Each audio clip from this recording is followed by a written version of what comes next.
Now then, everyone, it's Sunday evening as I'm filming this, in response to quite a few requests. When am I going to put another YouTube video up? Apologies for the delay, but I've been quite busy, thankfully, with demos and workshops and what have you, and a long weekend away in the Lake District, which was kind of delayed a couple of times because of COVID. And this sketch that I did in my new Etcher sketchbook, this one here, I'll just give you a quick flick through. Look, a few pages from it already. Fabulous sketchbooks. Oh, sorry, there's the, I did that on an Etcher workshop, I think, and some actual finished pages. The paper's fabulous, absolutely fabulous, and it's a great sketchbook. So I took this away with me on our breaking bonus, and I forgot to pack any paints. So I did a few sketches, and I've used, for this one, I've used a fountain pen filled with this stuff. I know people are going to ask. I can't pronounce it. It's called Rohrer and Klingner. It's fountain pen ink, it's sketch ink, but the crucial thing is it's completely waterproof and it doesn't clog up your nib. So I've done these, and this colour I've used is called Tear, but it's dark grey. Fabulous. I've got a couple of others. I've got the black, and I've got a lovely, forget what colour this is. It's kind of like a navy blue. So yeah, highly recommend them, and I got that from Coat Pens. I've already added colour to one of my weekend sketches. This is the view up to our this very steep hill up to our cottage in Bowness. You go up there, turn left, you come along the back of this road and turn into it. And we were in this end cottage. And the reason I've drawn this, and you might think I was being a bit, keep taking it out of shot, a bit fanciful with the blue, but here's the reference photograph. Look, that was on Saturday afternoon in Bowness in the Lake District, and just look at that sky and the strong shadows. It's just phenomenal. So I'm going to throw some colour on this really quickly. Don't want to take too long over it, because I actually did the same subject for a demo on Thursday, where I had a couple of hours to do it, and I actually think I overworked it. So what I'm going to try do now is do this really quickly.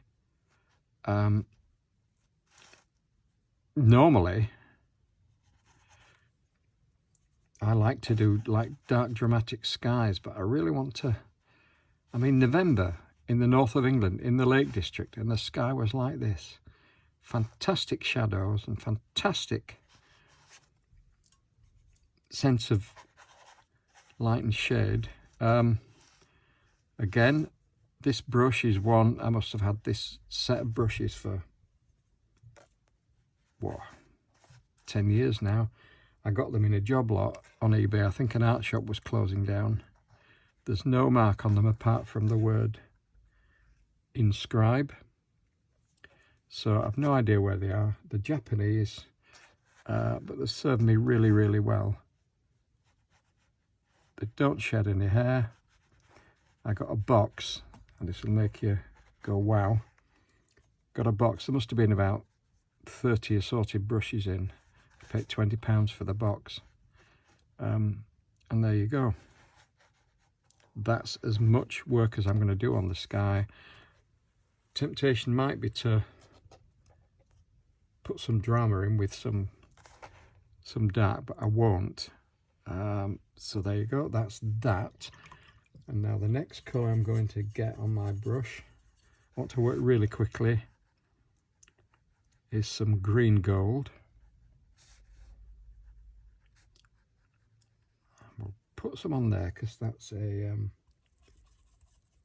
that's another bush between the cottages. But that one I think was starting to lose a lot of its greenery, so let's have some quinacridone gold on there. Where's my green? I'm not using my normal palette here today. Let me show you. I'm using, sorry about that, Armour Cross. I'm using this little lovely little palette that's got,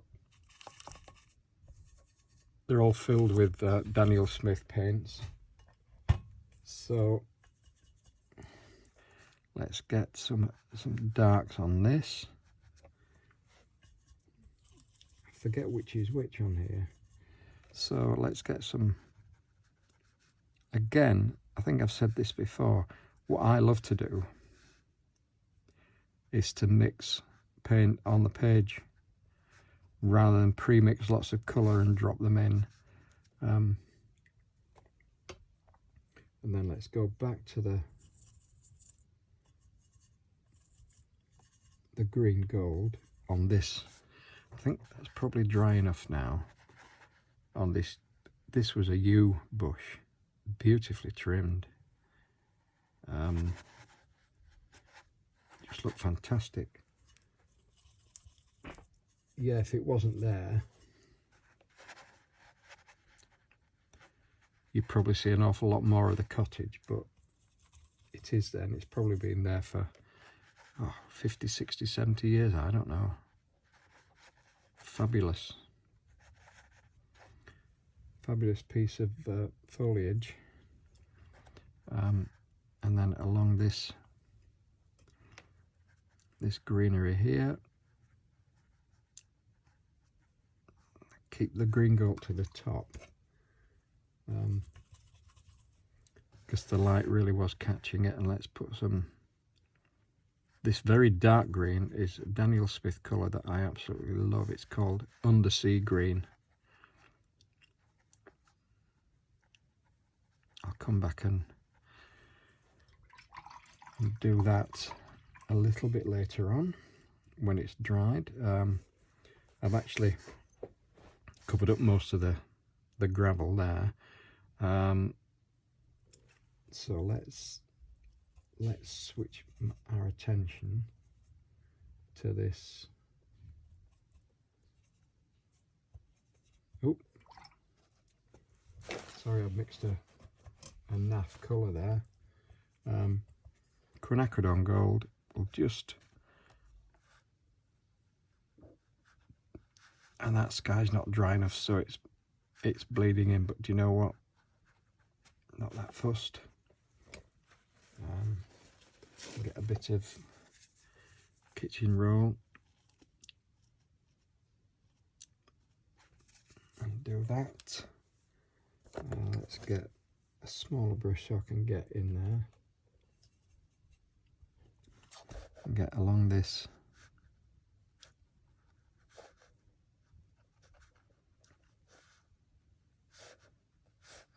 roof line there.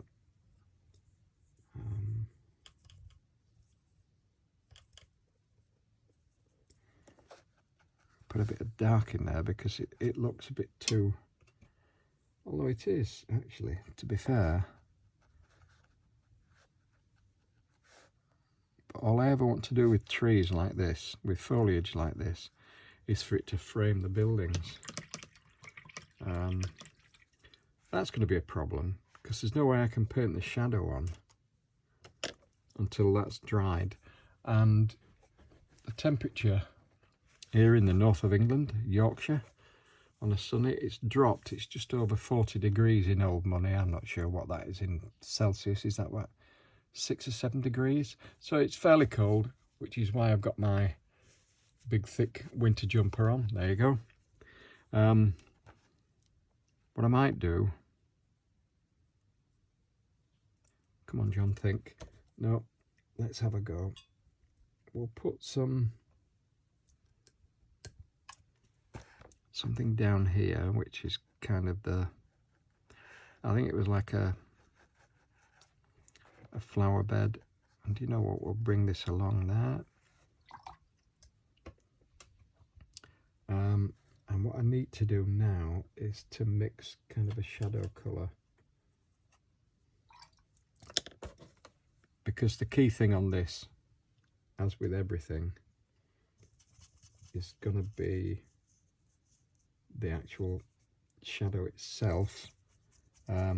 Those buildings on the end aren't actually, they're not vital. They're setting the scene. They're a bit further away.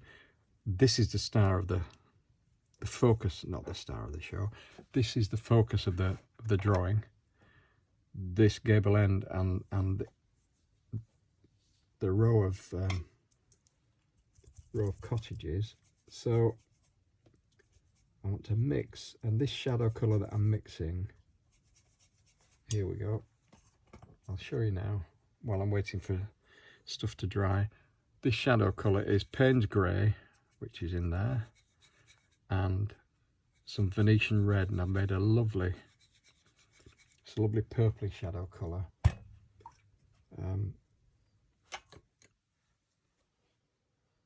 Yeah, I can probably, bear with me a second, if I just pause this and dry this wash, then I can complete it. Right, I'm back through the medium of a wonderful hairdryer. I can now, look, it's completely bone dry. So what I'm going to do, because to me it's the shadows on this scene that make all the difference. So all of this roof is in shadow there, and that side of the chimney stack, as is this, and then it's quite a deep gable end, so let's have some quite a steep shadow down there. This is where I spot some of the lines I missed in the drawing, in the sketch.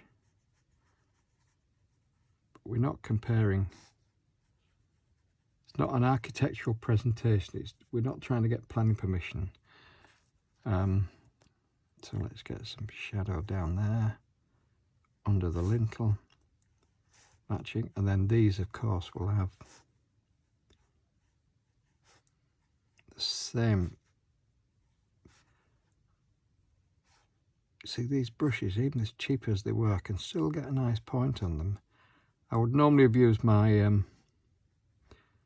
my lovely etcher brushes, but they're all packed up ready for I'm doing a local demonstration tomorrow lunchtime, so everything's packed ready to hit the road. So and then I'm just going to put a pale wash over all of this block of buildings further down there. There we go. And then I'm going to get this lovely little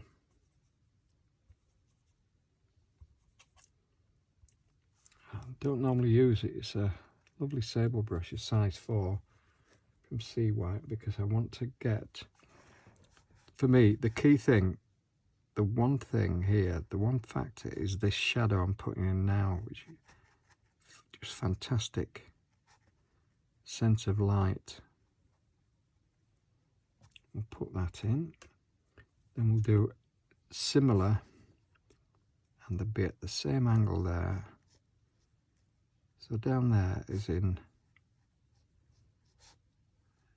shadow all the way along the row, and then similarly this, all of this is in shadow, and this side of this garden fence is in shadow as well. So let's get all of that in.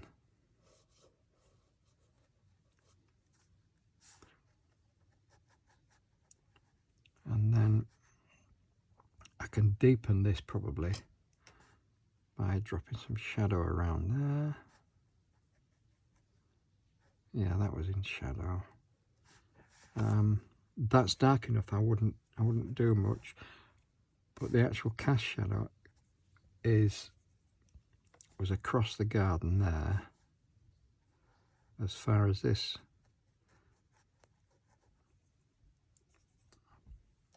But you'll have to imagine the thing that's behind this hand lettered label that I put on. You can imagine there. See, at the time I drew it, I think I was happy enough with it as a line drawing, but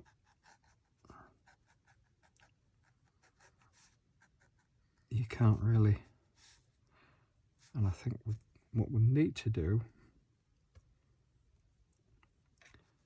is put another, there you go, just another layer on that, so it distinguishes it from the rest, and it gives a bit more shape and tone, something down the edge of there. And I think that's probably as much as I would do. So how long has that taken? If you ignore all the waffling and the talking at the beginning and the explanation of why that was a drawing, blah blah blah, I think that's taken what, 5 minutes? Oof. 10 to 12 minutes to get that from a line drawing to that, and I'm really quite pleased with that. Not too happy with the way that's bled there, but you know what, I haven't got the pen that I drew it with because that's packed up in my kit, but I've got a light grey uni pin that I can use to go behind, and it make it look like a distant row of trees behind these ones here that are right in front and behind this row. And actually, if I just swing the book across that block of cottages, if you go up this hill and turn left opposite that building, you come along the back of there. So you go past those, down a bit of the hill and onto the cottage. So there you go. That's my drawing of Jessica's cottage with 10 minutes worth of colour on, and I think it's much better. I'm much happier with that. So until the next time, and the next one I think will be more in depth. I'll do a drawing from scratch.